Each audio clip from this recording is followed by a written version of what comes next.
মই আৰম্ভ কৰিব খুজিছোঁ অমন ৱাদুদ আপোনাৰ পৰা। অমন ৱাদুদ, এই আইনখনক লৈ ইতিমধ্যে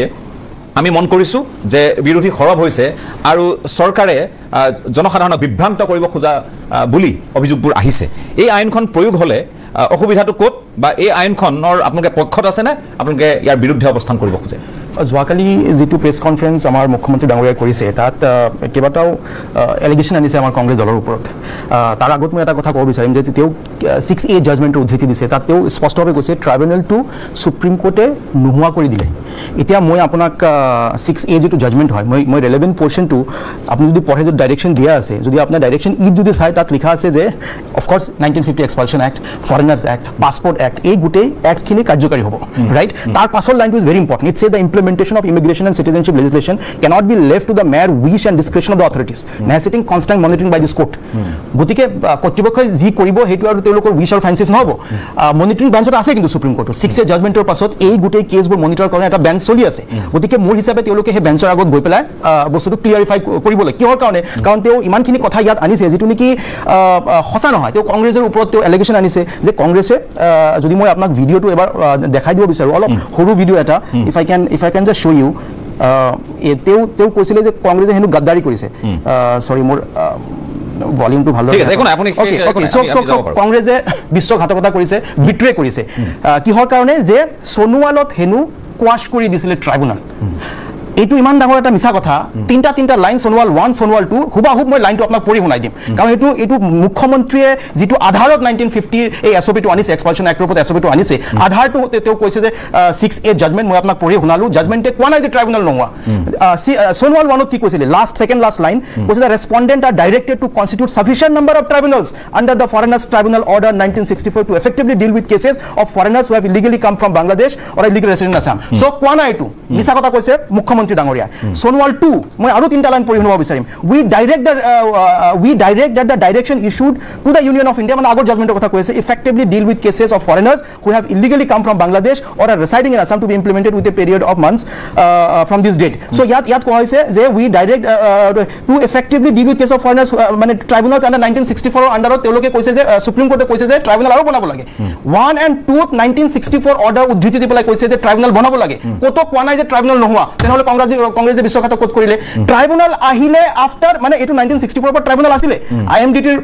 তেতিয়াও কিন্তু ট্ৰাইব্যুনেল 3-4টামান ট্ৰাইব্যুনেল চলি আছে। যদি আপুনি হিষ্ট্ৰী চাই, IMDT স্ক্ৰেপ হোৱাৰ পাছত তেতিয়া এক্সক্লুচিভলি ফৰেনাৰ্ছ এক্ট, আৰু this is because of the direction of the honourable supreme court. তেওঁ আৰু এটা সাংঘাতিক কথা কৈছে। তেওঁ কৈছে যে NRCত থাকক নাথাকক 1950 এক্সপালশ্যন এক্টৰ আণ্ডাৰত যিকোনো মানুহক পুছবেক কৰিব পাৰিব, বা সেই 10 দিনৰ যি তেওঁ সেয়া কৈছে। যিটো জাজমেণ্টটো উদ্ধৃতি দি আছে, ৰফিকুল ইছলাম বুলি এটা জাজমেণ্ট সুপ্ৰিম কোৰ্টে দিছিলে, তাত বস্তুটো তেনেকুৱা ধৰণৰ নহয়। তাত হৈছে যে ধৰক আপোনাৰ নাম NRC ড্ৰাফ্টত আছে, তাৰ পাছত আপোনাক ট্ৰাইব্যুনেলে ক'ৰবাত আপোনাক বিদেশী কৰি থৈ দিছে। কাৰণ যদি আপোনাৰ বৰ্ডাৰ পুলিচে আপোনাক যদি বিদেশী বনাই দিয়ে, কেছটো ৰেফাৰ কৰে, ইউ মাইট নট ন', বা আপোনাৰ ডিবৰ্টত নাম নাথাকিব পাৰে। ধৰক কিবাকে আপোনাৰ নামটো NRCত আহিছে, বাট যদি ট্ৰাইব্যুনেলে আপোনাক বিদেশী বুলি কয়, তেনেহ'লে কিন্তু বিদেশী ন্যায়াধিকৰণৰ অৰ্ডাৰটোহে আপল থাকিব। গতিকে এই সুপ্ৰিম কোৰ্টত তেনেকুৱা কোনো কথা কোৱা নাই। নাও let us come to the SOP। তেওঁ কৈছে, মুখ্যমন্ত্ৰীয়ে কৈছে যে 10 দিনৰ ভিতৰত নাগৰিকত্ব ডিচাইড কৰিব। কিহৰ কাৰণে হাইকোৰ্ট যাব নোৱাৰিব, সুপ্ৰিম কোৰ্ট যাব নোৱাৰিব, ডাইৰেক্ট 10 দিনৰ ৰাতি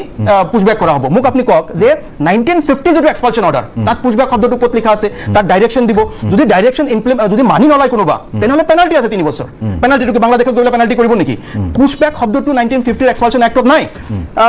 কিন্তু আপুনি চাওক এতিয়া যে কোনোবা এজন মানুহক আপুনি কওক, ইয়াত যিমানখিনি মানুহ বহি আছে, মই চেলেঞ্জ কৰিছোঁ, কেইজন মানুহে 10 দিনৰ ভিতৰত নাগৰিকত্ব প্ৰমাণ কৰিব পাৰিব? আপোনাক যদি কোৱা হয় যে you prove your citizenship, what you have to do? আপুনি প্ৰুভ কৰিব লাগিব যে আপুনি বা আপোনাৰ এনচেষ্টাৰ্ছ 1971 আগত অসমত আছে, তাৰমানে আপোনাৰ 1966 পৰ্টেলি জমা দিব লাগিব। সেই চাৰ্টিফাইড কপিটো আপুনি ক'ৰ পৰা আনিব ইমান সোনকালে 10 দিনৰ ভিতৰত? আপুনি গৈ পেলাই কোনোবা এটা DC কোৰ্টত বা ইলেক্ট্ৰেল অফিচত আপুনি এপ্লাই কৰকচোন, আপুনি কেইদিনত পায়। গতিকে 10 দিনৰ ভিতৰত আপুনি কেনেকৈ এই ডকুমেণ্ট পাব, কেনেকৈ নাগৰিকত্ব প্ৰমাণ কৰিব পাৰিব? ধৰক আপুনি ডকুমেণ্ট জমা নাই, please allow me two finish. ধৰক আপুনি নিজৰ ডকুমেণ্ট আনিলে, চব বস্তু আনিলে, আপোনাৰ এগেইনষ্টত জাজমেণ্টটো গ'ল, আপুনি হাইকোৰ্ট যাব নোৱাৰিব। Supreme right to judicial remedy নাই নেকি? সংবিধান, this is what the rule of law চেজ। জুডিচিয়েল ৰেমেডি নথকা বস্তু এটা কেনেকৈ আইনীভাৱে ন্যায়সংগত হ'ব পাৰে? ঠিক আছে, শুনক, গোটেই বস্তুটো you will have to see যে মুখ্যমন্ত্ৰী ডাঙৰীয়াই গোটেই মিছা কথাৰ আধাৰত এই এছঅ'পিটো আনিছে। আৰু এইটো সোণোৱালৰ জাজমেণ্টও কৈছিলে যে এইটো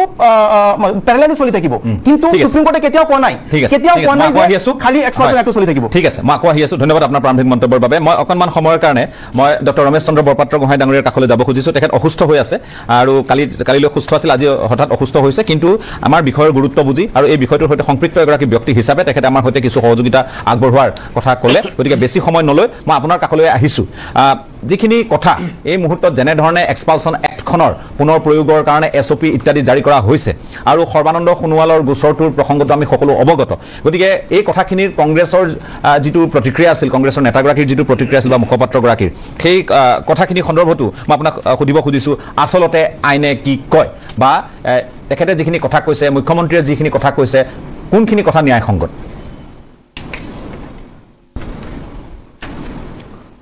মই প্ৰথমতে আপোনাক অনুৰোধ কৰি লৈছোঁ যে মই কোনো ৰাজনৈতিক দলৰ লগত জড়িত নহয় হয় আৰু মই এজন আইনৰ ছাত্ৰ হিচাপে এই কথাটো আইনৰ দৃষ্টিভংগীৰ পৰাই মই বিশ্লেষণ কৰিম দ্বিতীয় কথা হৈছে কোন ৰাজনৈতিক দলৰ নেতাই কি ধৰণৰ কথা কৈছে সেই কথাটো সুকীয়া বস্তু কিন্তু মই সেই দিশৰ পৰা মই ক'বলৈ অপাৰক মই আইনৰ ছাত্ৰ হিচাপে আপোনাৰ আগত এই কথাখিনি আপুনি আইনৰ দিশটোৱে কওক হয় প্ৰথম কথা হৈছে যে 1950 চনৰ এই আইনখন অহাৰ যিটো পটভূমি এই পটভূমিত এটা কথা স্পষ্ট থাকিব যে আমাৰ গোপীনাথ বৰদলৈদেৱে আৰু তেখেতৰ নেতৃত্বতে আমাৰ অসমৰ যিটো দুৰৱস্থা হৈছিলে সেইখন মানে যেতিয়া পাৰ্টিশ্যনৰ হৈছিলে আমাক গ্ৰুপ চি ষ্টেটত দিছিলে কিন্তু বিজয় ভাগৱতী আৰু গোপীনাথ বৰদলৈ নেতৃত্বত মহাত্মা গান্ধীৰ পতিয়ন ন্যায় তেতিয়া আমাক এই গ্ৰুপ চি ষ্টেটৰ পৰা অসমখন ৰক্ষা কৰিছিলে এই কথাটো তথ্য আছে বহুত ধৰণৰ কথা আছে কিন্তু আৰু এটা দৃষ্টিভংগী মই কওঁ যে যিটো তথ্যৰ ওপৰতে মই কৈছোঁ যে 1949 চনত সেই সময়ৰ প্ৰধানমন্ত্ৰীয়ে আমাৰ গোপীনাথ বৰদলৈ দেৱক যি ধৰণে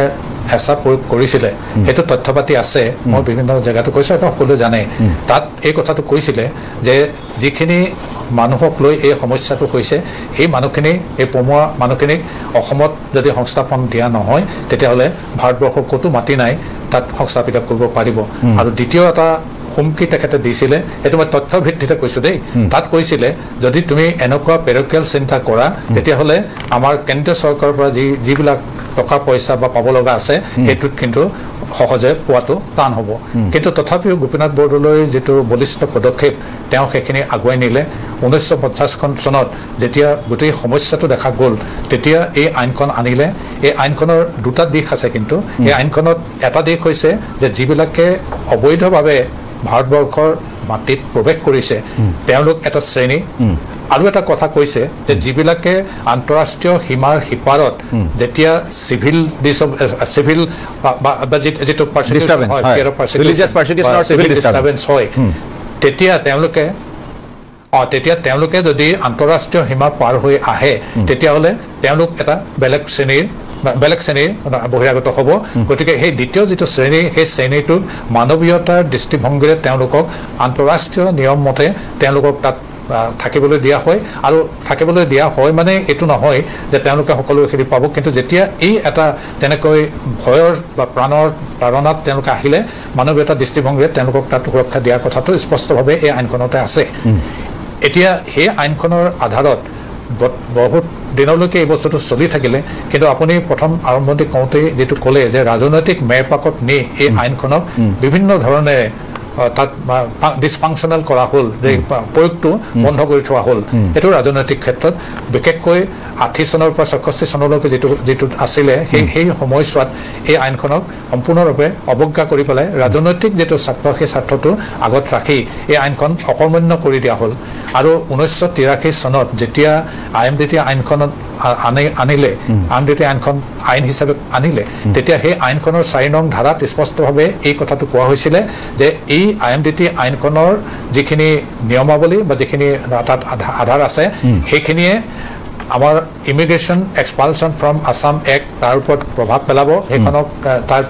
এইটো অভাৰৰাইডিং এফেক্ট বুলি কয় আৰু passport entry into India act 1920 সেই আইনখনো এক ডিছফাংচনেল কৰি পেলালে বা এইটো লিগেল এক্লিপছ বুলি কয় সেইটো কৰি দিয়া হ'ল কিন্তু তাৰ পাছত যদিও 20টা বছৰৰ পাছত 2005 চনত সৰ্বোচ্চ ন্যায়ালয়ে সোণোৱাল 1 নম্বৰ গোচৰত স্পষ্টভাৱে এই কথাটো ক'লে যে যিহেতু এই IMDT আইনখন সাংবিধানিকভাৱে আন্তঃৰাষ্ট্ৰীয় দৃষ্টিকোণৰ পৰা ইয়াৰ বৈধতা নাই সেইটো ঘোষণা কৰিলে আৰু তাৰ লগে লগে এই কথাও ক'লে যে যি দুখন আইন 1920 চনৰ আৰু 1950 চনৰ এই আইনখন যিখন ইমিগ্ৰেশ্যন এক্সপালচন ফ্ৰম আছাম এক্ট সেইকেইখনৰ বৈধতা আনিলে আৰু এই যিটো অভাৰৰাইডিং এফেক্ট সেইটো নাইকিয়া হ'ল আৰু তেতিয়াৰ পৰাই ই কাৰ্যকৰী হিচাপে চলিব লাগিছিলে কিন্তু এটা কথা হ'ল যে ৰাজনৈতিক সদিচ্ছা অভাৱৰ কাৰণে আৰু দ্বিতীয় এটা কথা হৈছে যে আজিৰ যিটো বাতাবৰণ হৈছে এই বাতাবৰণত আমাৰ কেৱল মাত্ৰ বোকা চুটি কাৰবাৰে চলি আছে এইটো কোনোবাই দুখ পালেও মই অন্তৰৰ পৰা মই এই কথাটো ক'ম যিহেতু এই ইছ্যুটোৰ লগত মই ওতঃপ্ৰোতভাৱে জড়িত হৈ আছিলোঁ আৰু দেখিলোঁ প্ৰায় সংখ্যকে এই সমস্যাটো সমস্যা হৈ থকাটোৱে বিচাৰাৰ মোৰ এটা আজি 70 বছৰ জীৱনৰ এই 70 বছৰ অভিজ্ঞতাৰ পৰা মই কৈছোঁ যে সমস্যাটোক জীয়াই ৰখাটোৰ কাৰণেও এটা ডাঙৰ প্ৰচেষ্টা অন্তৰ্নিহিতভাৱে তাত চলি থকাটো আমি প্ৰত্যক্ষ কৰিছোঁ কিন্তু এতিয়া কথাটো হ'ল যে এই কথাটো বৰপাত্ৰ গোহাঁই ডাঙৰীয়া হয় বৰপাত্ৰ গোহাঁই ডাঙৰীয়া এই কথাটো চৰ্চালৈ আহিছে বেছি সময় যিহেতু নাই মই তথাপিতো আপোনাক সুধিব খুজিছোঁ এই কথাটো চৰ্চালৈ আহিছে যে ইয়াৰ জৰিয়তে ভাৰতীয় সংবিধানৰ আৰ্টিকল 21 ইয়াৰ উলংঘা কৰা হৈছে এই ধৰণেও কিন্তু অভিযোগ আনিছে এতিয়া কথাটো হৈছে আইনখন কাক লৈ এই আইনখন হৈছে অবৈধ অনুপ্ৰৱেশকাৰীক লৈ এতিয়া অবৈধ অনুপ্ৰৱেশকাৰীৰ কাৰণে আৰ্টিকল 21 সেইখিনি অনুচ্ছেদ 21 সেইখিনি সুবিধা দিয়ে জানো আইনগতভাৱে কথাটো শুদ্ধ জানো ইয়াত দুটা কথা আছে আমি যদিও তেওঁলোক অবৈধভাৱে ভাৰতবৰ্ষত আছে তেওঁলোকক প্ৰণালীবদ্ধভাৱে আইনৰ দ্বাৰা এই যিটো আমি ট্ৰাইব্যুনেল ব্যৱস্থা আছে সেই ট্ৰাইব্যুনেলৰ দ্বাৰা যিটো আইন বৰ্তমান চলি আছে বা এতিয়া ট্ৰাইব্যুনেলবিলাকে কাম কৰি আছে এইটো ডিটেকশ্যন হ'ব ডিটেকশ্যন হোৱাৰ পাছত যদি দেখা যায় তেওঁলোকে 1971 চনৰ 25 মাৰ্চত পাছত অহা বুলি প্ৰতিপন্ন হয় তেতিয়াহ'লে তেওঁলোকক বিদেশী বুলি ঘোষণা কৰিব আৰু ঘোষণা কৰাৰ লগে লগে আমাৰ যিটো প্ৰত্যাপন চুক্তিৰ যিটো ব্যৱস্থা হ'ব লাগে সেইটো আজি কাৰ্যকৰী নোহোৱাৰ কাৰণে তেওঁলোকক আকৌ ডিটেনশ্যন কেম্পত ৰাখিব লগা হৈছে আৰু ডিটেনশ্যন কেম্পত আমাৰ সৰ্বোচ্চ ন্যায়ালয়ে মানৱীয়তাৰ দৃষ্টিভংগীৰে তেওঁ ক'লে যে যদিও তেওঁলোক বিদেশী বুলি ঘোষিত হ'ল তেওঁলোকক ডিটেনশ্যন কেম্পত ৰখা হ'ল আৰু যিহেতু প্ৰত্যাপন চুক্তিৰ দ্বাৰা তেওঁলোকক অন্য যি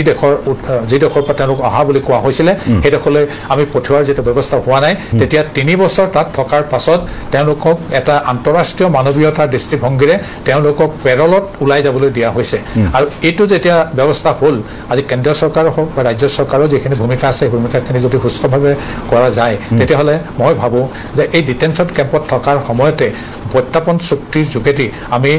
চিনাক্ত কৰা এই বিদেশী নাগৰিকসকলক আমাৰ ভাৰতবৰ্ষৰ পৰা প্ৰত্যাপন কৰাৰ ব্যৱস্থাটো সহজ হ'ব মই শেষত খুব চমুকৈ আপোনাৰ পৰা আৰু এটা কথা জানিব খুজিছোঁ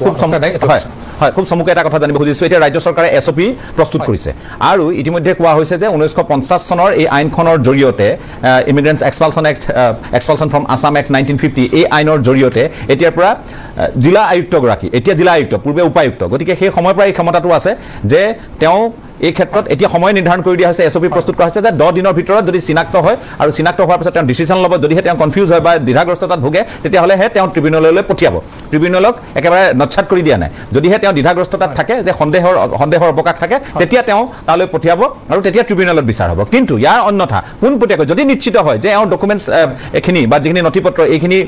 ঠিক নহয় সঠিক নহয় আৰু এইখিনি গণ্ডগোলীয়া তেতিয়া তেওঁক বিতৰণ কৰাৰ বাবে ব্যৱস্থাটো থাকিব গতিকে সেই সময়ো নিৰ্ধাৰণ কৰি দিয়া হৈছে গতিকে এই SOPখনৰ প্ৰসংগত বা এই SOP প্ৰয়োগৰ ক্ষেত্ৰত আপুনি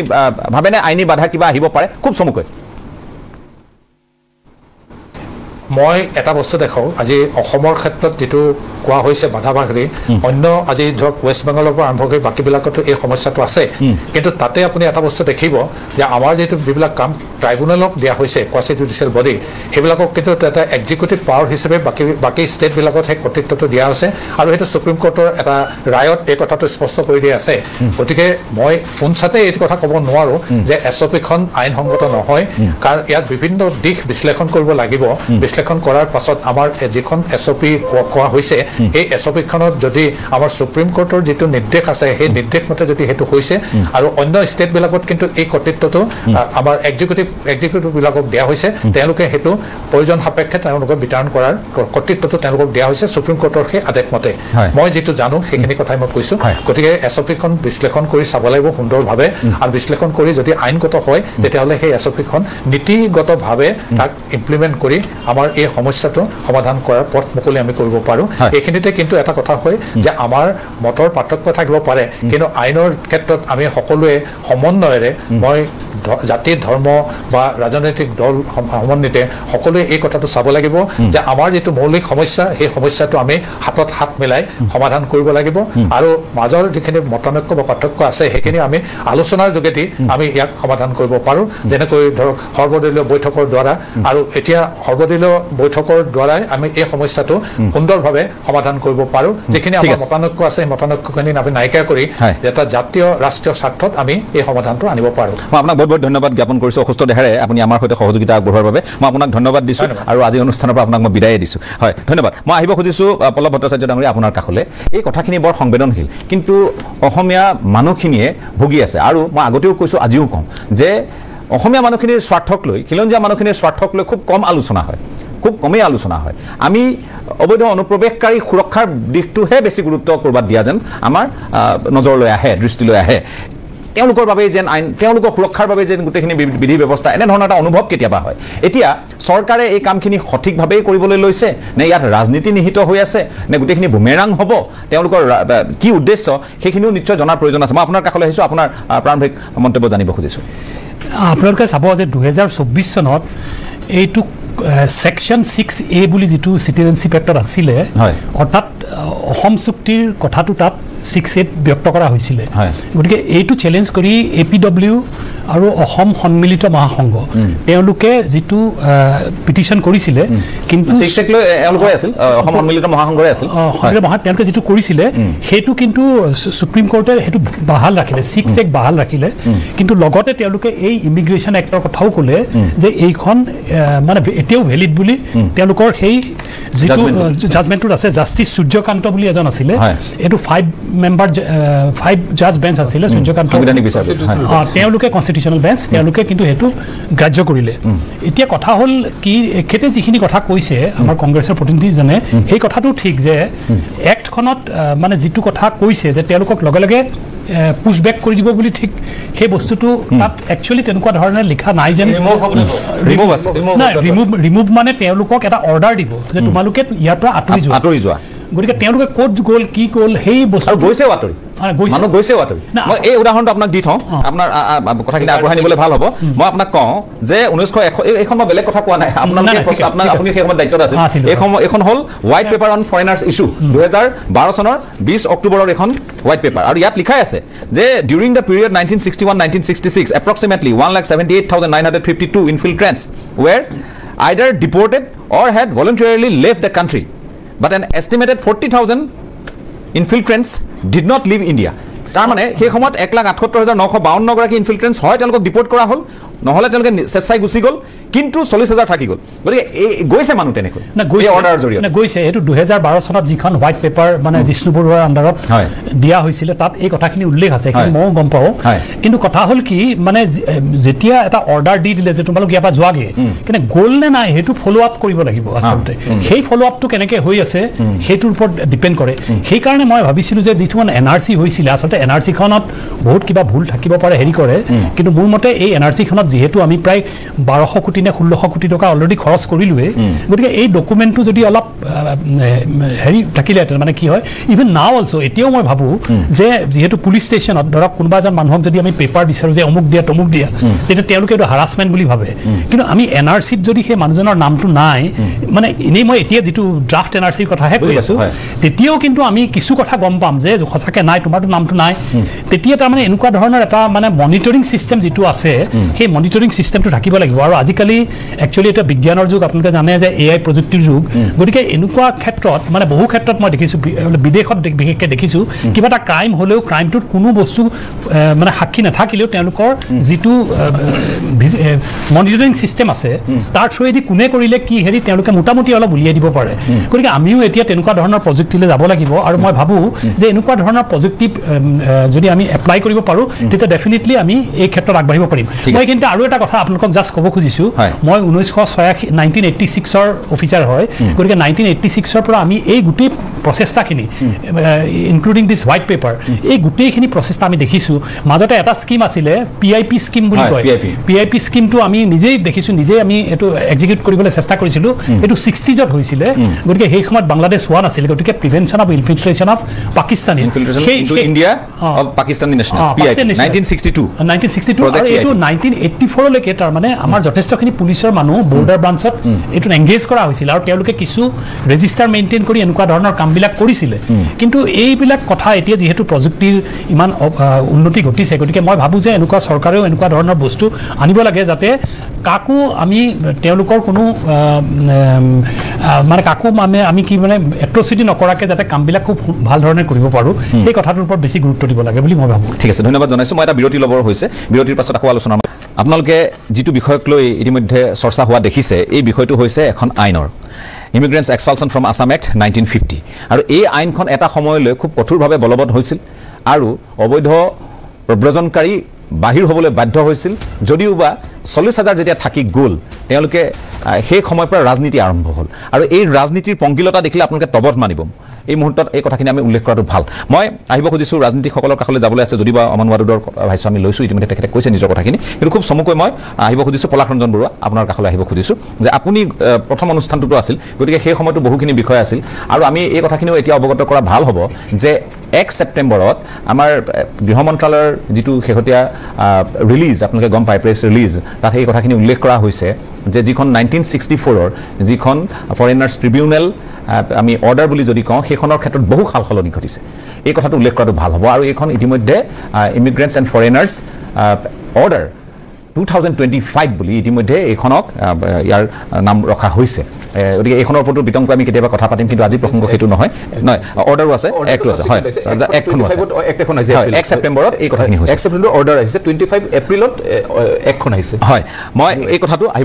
আহিব খুজিছোঁ এই মুহূৰ্তত পলাশ ৰঞ্জন বৰুৱা আপোনাৰ কাষলৈ বিতংকৈ আমি বহু কথা পাতিছোঁ কিন্তু কথাটো হৈছে মূৰকত গৈ সেই একেখিনি কথা যে এইখনৰ প্ৰয়োগৰ জৰিয়তে এতিয়া কি সূচাব খোজা হৈছে এই পৰিৱেশটো এতিয়া আছে নে নাই পৃথিৱীত 205খন দেশৰ ভিতৰত অকল এই অসমৰ ভূখণ্ডটোতেই বিদেশী ইমান বেছি সুবিধা পায় আইনগত পৃথিৱীৰ কোনো দেশত এই ট্ৰিবিউনেল কোনো ছিষ্টেম নাই মাত্ৰ অসমক বাদ দি ভাৰতবৰ্ষৰ অন্য ৰাজ্যতে নাই অসমত মানে এইটো আছে মানে গতিকে সেই ফালৰ পৰা আমি দুৰ্ভগীয়া নে সুভগীয়া এইবোৰ বহু কথা আছে কিন্তু এটা কথা ঠিক যে অসমলৈ অবৈধ প্ৰব্ৰজন মানে ইষ্টাৰ্ণ বেংগলৰ লগত অসমখন লগ লগাৰ আগৰ পৰাই যে প্ৰব্ৰজনটো হৈছিল এই কথাটো ব্ৰিটিছে ধৰিব পাৰিছিল প্ৰথম কথা আমাৰ অসমখন যেতিয়া এখন প্ৰভিন্স কৰিছে 1874 চনৰ এপ্ৰিলত তাৰ আগতীয়াকৈ কিন্তু এই মানুহখিনিক ইয়াৰ থলুৱা মানুহখিনিক প্ৰটেকশ্যন দিবৰ কাৰণে ব্ৰিটিছে এখন ইষ্টাৰ্ণ বেংগল ৰেগুলেশ্যন এক্ট আনি পিনি 73 চনতে এখন কাৰ্যকৰী কৰি লৈছে ইনাৰ লাইন পাৰ্মিট 1873 তাৰ এবছৰ পিছত কিন্তু নৱেম্বৰত কৈছে এখন তাৰ কেইমাহৰ ছমাহৰ পিছত এখন ষ্টেট গঠন হৈছে তাৰ আগলৈকে আমি বেংগলৰ লগত আছোঁ আৰু সেই 71 চনৰ হেৰিয়ৰ পৰা চেঞ্চাছৰ পৰা 1 চনৰ চেঞ্চাছলৈকেও ব্ৰিটিছে এটা কথা ধৰিব পাৰিছিল যে এই ভূখণ্ডলৈ আহিছে আৰু 73 চনত যিহেতু এই ভূখণ্ডৰ লগত দুখন ডিষ্ট্ৰিক্ট লগাই দিলে চিলেট আৰু ইফালে গোৱালপাৰা গতিকে স্বাভাৱিকতে এই দুখন ডিষ্ট্ৰিক্ট যেতিয়া এডমিনিষ্ট্ৰেটিভ তেওঁলোকে শাসনৰ সুবিধাৰ কাৰণে লগাইছে কিন্তু ইয়াৰ থলুৱা মানুহখিনি যাতে কোনো কাৰণতে ক্ষতি নহয় তাৰ কাৰণে কিন্তু প্ৰটেকশ্যনটো ব্ৰিটিছে ঠিক কৰি লৈছে তাৰপিছতো আপুনি চাব তাৰপিছত যেতিয়া আকৌ প্ৰব্ৰজনটো আহিলে বা গৌমূৰ ফ্ৰুটছ এইবিলাক কথা মানে পিছলৈ গৌমূৰ ফ্ৰুট আহিছে কিন্তু ইয়াত যে খেতি বাতি কৰিব লাগে কিবা কৰিব লাগে এইবিলাক কোৱাৰ কাৰণে ইয়াৰ ভূখণ্ড ইয়াৰ মাটি বাৰী যে দখল কৰিব সেইকাৰণে আপুনি ইষ্টাৰ্ণ বেংগলে হেৰি অসম যেতিয়া 1905 চনত হ'ল তাৰ আগৰ পৰা সিহঁতি কথাটো বুজি পাইছিল আৰু 1 চনৰ পৰাই এটা প্ৰব্ৰজনটো ধাৰাবাহিকতাভাৱে আছিল যদিও আমাৰ মানুহবোৰে কৈ থাকে কিন্তু 20 চনৰ পিছত 24 চনৰ পৰা প্ৰব্ৰজনটো হৈছে বুলি কিন্তু আপোনাৰ ৰেকৰ্ডে কিন্তু সেই কথাটো নকয় 1901 চনৰ পৰা এইটো ব্ৰিটিছে কৰিব পাৰিছে আৰু সেইকাৰণে সিহঁতি লাইন প্ৰথাটো পিছৰ পৰ্যায়ত আকৌ ক্ৰিয়া কৰিছে যাতে এটা বিশেষ উদ্দেশ্যৰ কাৰণে আহিলেও এই মানুহখিনি যাতে আহিলে ব্ৰিটিছে আমাক যিটো প্ৰটেকশ্যন দিছিল এই ভূখণ্ডৰ অৰিজিনেল মানুহখিনিক কিন্তু আজিতো দিল্লীৰ পৰা সেইটো ইটোৰ পিছত সিটোৰ পিছত সিটো কাৰচাৰীৰ বাদে আমি একো পোৱা নাই একমাত্ৰ কাৰসাজি আৰু ইয়াৰো বহুতে এই অনন্তকাললৈ সমস্যাটো জীয়াই থাকিব লাগে তেওঁলোকৰ পলিটিকেল বজাৰখন চলি থাকিব লাগে বাংলাদেশী নামত সেইটোৱে কৰি আহিছে এতিয়া কথা হ'ল 50 চনত যেতিয়া এই আইনখন আনিছিল তেতিয়া প্ৰভিজনেল পাৰ্লিয়ামেণ্ট আছিল আমাৰ 8জন সাংসদ আছিল এইখন ষ্টেটৰ 8জনৰ মষ্ট প্ৰবেবলি 6জনেই তাত অংশগ্ৰহণ কৰিছিল আৰু সকলোৱে এই বিতৰ্কটোত ইয়াৰ মানে এই বিদেশী যিটো ভয়াৱহতা এই কথাটো কৈছিল বিশেষকৈ দেৱকান্ত বৰুৱা তেতিয়া প্ৰভিজনেল পাৰ্লিয়ামেণ্টৰ এজন সাংসদ তেওঁ তেতিয়া পাৰ্লিয়ামেণ্টত কৈছে যে সিদিনা মোৰ ঘৰৰ আগত মোৰ চকুৰ আগত নাকৰ মুখতে আপোনাৰ 3 লাখ বিঘা মাটি অবৈধ প্ৰব্ৰজনকাৰীয়ে দখল কৰি লৈছে পাৰ্লিয়ামেণ্টৰ অন ৰেকৰ্ড আছে তাৰপিছত এই কথা এটা দীঘলীয়া বিতৰ্ক হৈছে আৰু আটাইতকৈ দীঘলীয়া বিতৰ্ক এইখন আইনতে হৈছে কিন্তু IMDT আইনটো এইবিলাক হোৱা নাই কিন্তু এইটো যিমান বিতৰ্ক হৈছে তাৰপিছত এখন নেহেৰু বাধ্য হ'ল এখন আনিবলৈ বাধ্য হ'ল এই আইনখনৰ পিছত বিদেশী খেলাটো আৰম্ভ হ'ল যদিও নেহেৰুৱে এটা চাপ সৃষ্টি কৰিলে হেৰিয়ৰ ওপৰত মানে আমাৰ গোপীনাথ বৰদলৈৰ ওপৰত বহুতেতো কয় নেহেৰুৰ মানসিক অত্যাচাৰতে গোপীনাথ বৰদলৈ হাৰ্ট এটেক হৈ মহিলা বুলিও ক'ব বিচাৰে এই মুহূৰ্তত কিন্তু আমি বাৰু সেইটো কথা নকওঁ কিন্তু নেহেৰুৱে যে কিছু প্ৰেছাৰ দিছিল সেই চিঠিখনেতো প্ৰমাণ কৰে সেইবিলাক আছেই যেতিয়া নেহেৰুৰ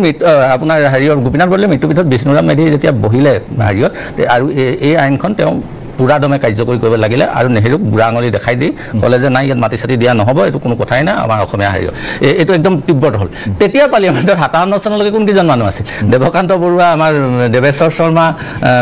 আপোনাৰ ফখৰুদ্দিন আলিয়ামত তেওঁ পাৰ্লিয়ামেণ্টৰ ৰাজ্যসভাত আছিল তাৰপিছত বিমলা প্ৰসাদ চলিহা এই গোটেই মানে ফ'ৰ্চটো অসমৰ কংগ্ৰেছৰ আটাইতকৈ ষ্ট্ৰং পলিটিচিয়ানখিনি সেই মুহূৰ্তত কিন্তু পাৰ্লিয়ামেণ্টত সাংসদ হৈ আছে গতিকে সেইসকলে খোঁচা পিন্ধাটো আৰম্ভ কৰি এইগাল মানে বিষ্ণুৰাম মেধিক খেদিব লাগে কাৰণ ভোট বেংকৰ কথা কিন্তু কংগ্ৰেছে আজি এই কথা এই এখন কংগ্ৰেছৰ সৃষ্টি এইখনৰ পৰা আঁতৰি আহিব নোৱাৰে কিন্তু ইয়াৰ ৰেছপনচিবিলিটি আজি আৰু এইখনৰ প্ৰাসংগিকতা সুপ্ৰিম কোৰ্টে যেনে কৈছে আছে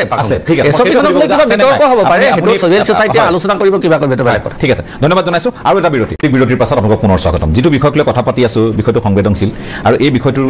প্ৰাসংগিকতা আজিও আছে ইতিমধ্যে কেইবাগৰাকী উল্লেখ কৰিছে ৰাজনৈতিকভাৱে কথাখিনি অকণমান বেলেগ ধৰণে আলোচনা হৈছে স্বাভাৱিকতে থাকিব শাসক পক্ষই এই বিষয়টোক লৈ ৰাজনীতি কৰাৰ যিটো অভিপ্ৰায় তেওঁলোকৰ আছে বুলি বিৰোধী পক্ষইও কিছু অভিযোগ উত্থাপন কৰিছে আৰু 1950 চনৰ এই যিখন আইন এই আইনখনত বিশেষভাৱে কেইটামান বিষয় যে সন্নিৱিষ্ট হৈ আছে সেই কথাটো আমি নিশ্চয় উনুকিয়াব লাগিব যে কি নহওক মই তাৰ আগতে আমাৰ মাজত ডক্টৰ ৰফিকুল ইছলাম আছে AIDFৰ বিধায়ক মই আপোনাৰ কাষলৈ আহিছোঁ আপোনালোকে চৰকাৰৰ শেহতীয়া স্থিতিটোক লৈ কি প্ৰতিক্ৰিয়া ব্যক্ত কৰিব খোজে ইমিগ্ৰেণ্টছ এক্সপালশ্যন এক্ট 1950 যিটো লৈ আপুনি ডিছকাছ কৰি আছে 75 ইয়াৰ্ছ হ'ল আৰু মুখ্যমন্ত্ৰী ডাঙৰীয়াই বিধানসভাত কৈছিল লং ফৰগটেন ল বুলি তেখেতে কৈছিল আৰু তেখেতে আছাম একৰ্ড ইমপ্লিমেণ্টেশ্যন মন্ত্ৰীও আছিল দীৰ্ঘদিন এতিয়া 5 বছৰৰ পৰা মুখ্যমন্ত্ৰী হৈ আছে নিজে এজন লয়াৰো হয় তেখেতে আৰু তেখেতে কৈছে এই আৰু 1950 চনত যদি এক্ট পাছ হৈছে মই যিমানখিনি জানো এতিয়ালৈকে ইয়াৰ কোনো ৰুল ফ্ৰেম হোৱা নাই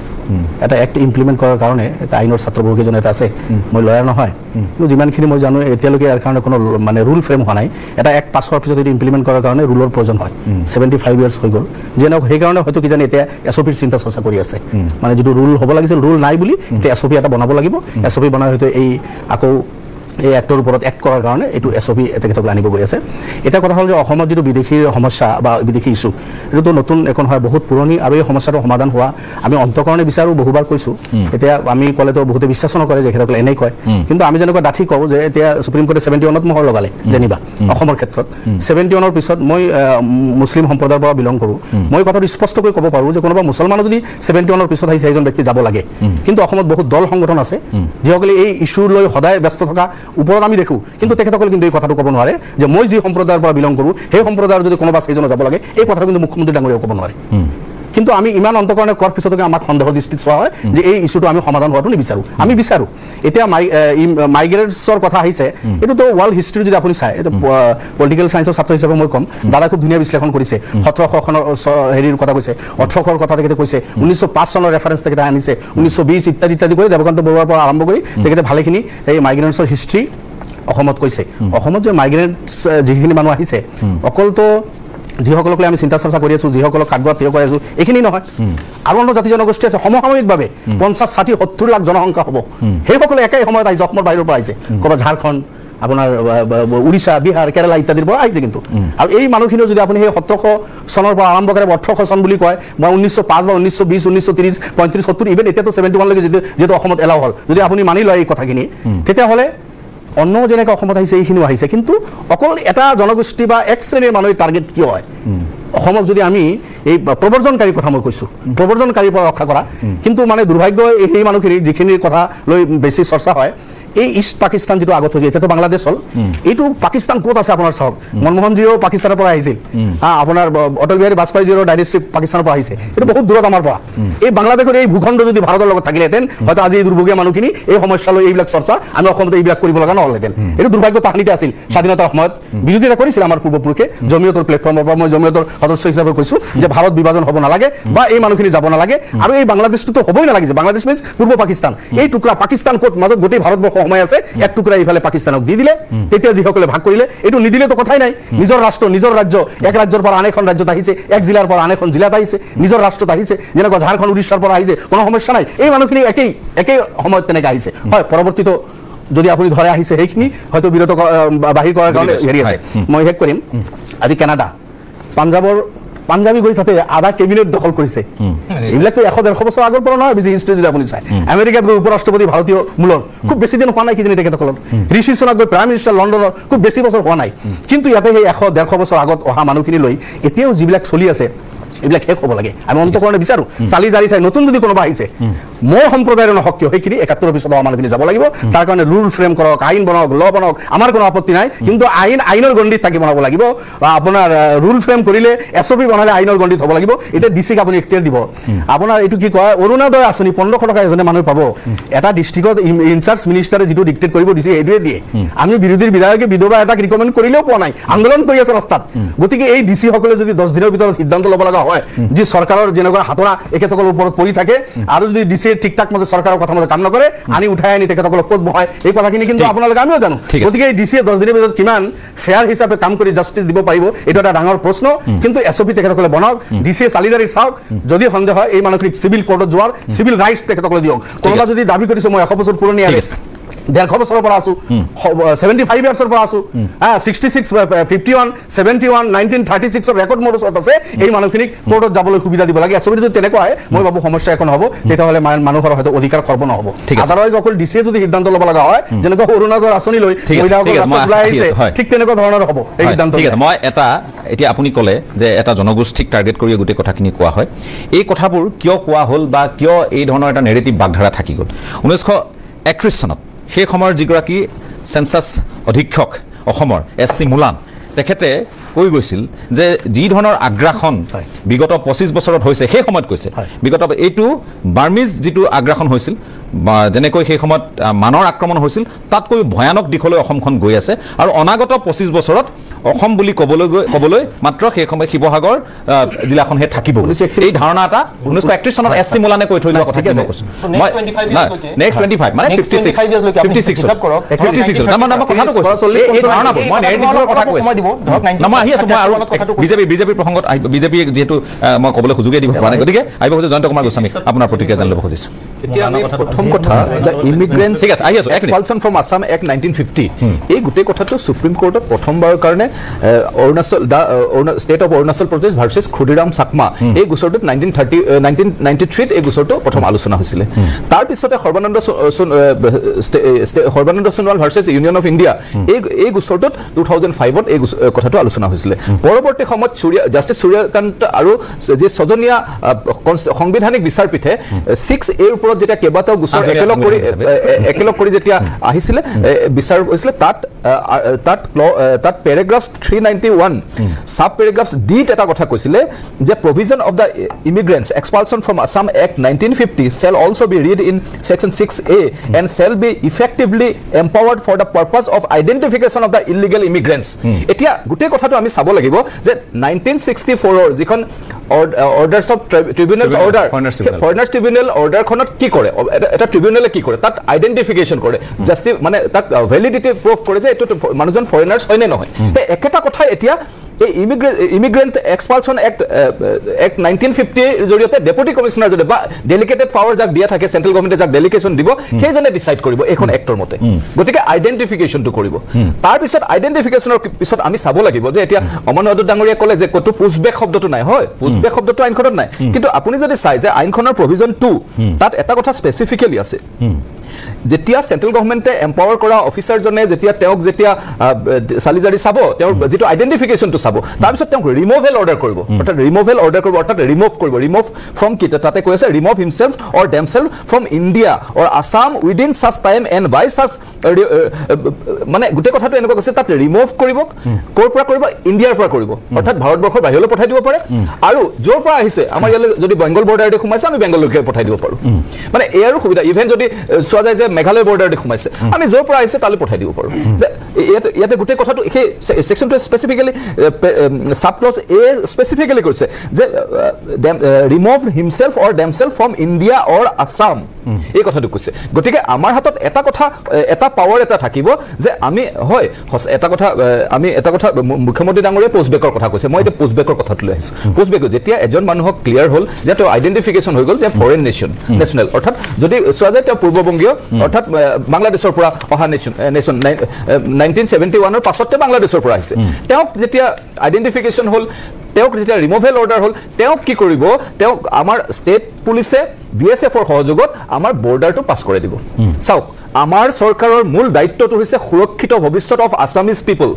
আমি মানৱীয়তাৰ দিশটো প্ৰথম নহয় আমাৰ মানৱীয়তাৰ দিশটো হৈছে আমাৰ সুৰক্ষা মানে অসমীয়া মানুহবিলাকৰ সুৰক্ষা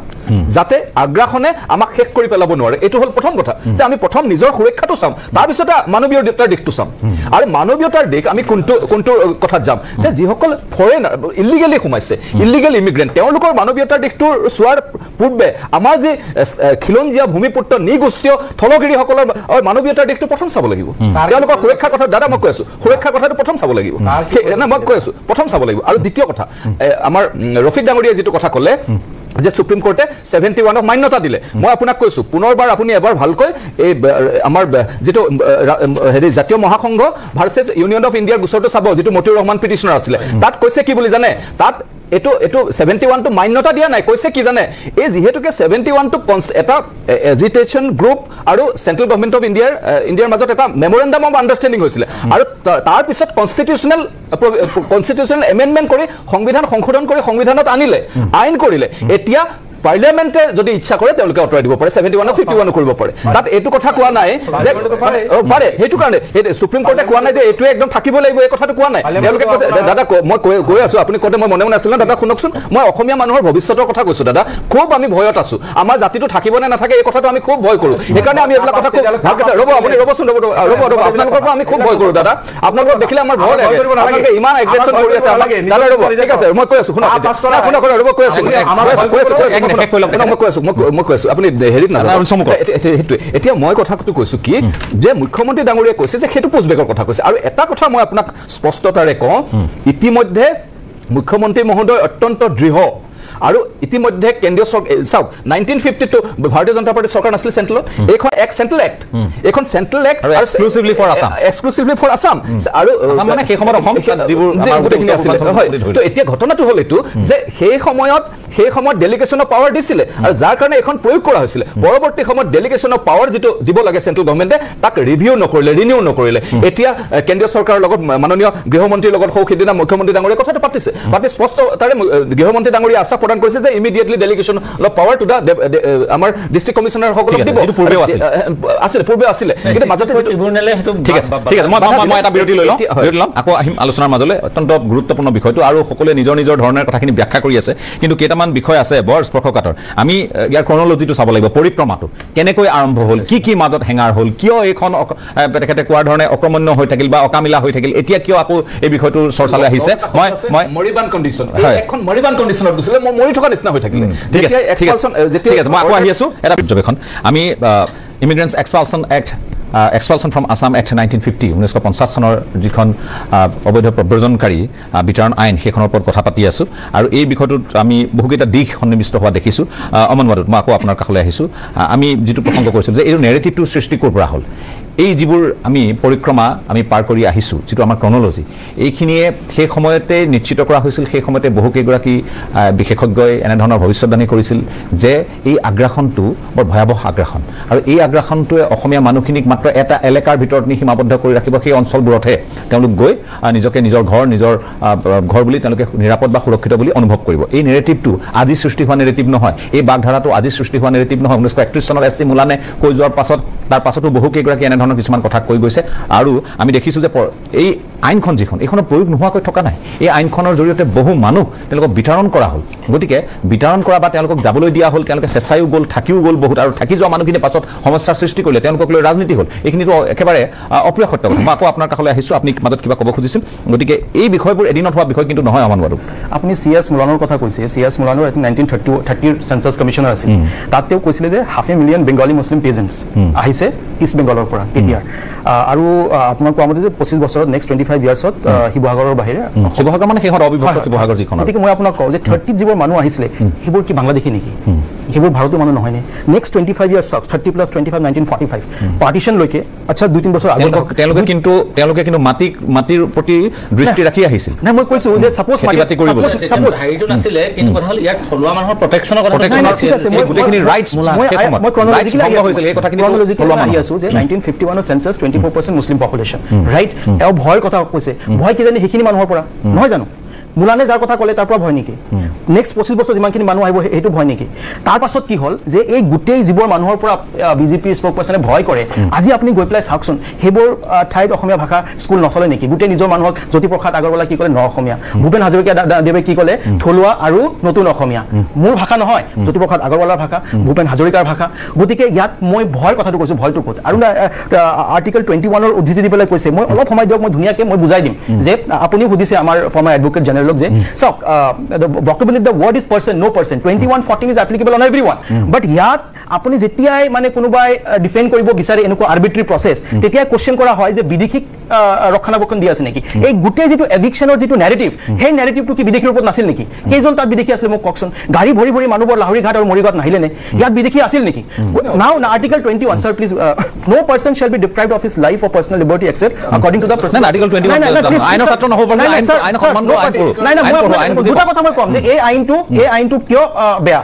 এতিয়া 1950 একে গোপালনৰ কেছ আছিল সেই কেছত এনেকুৱা ধৰণৰ কোৱা হৈছিল যে যদি কি কৈছিলে according to the procedure established by the law যিকোনো procedure হক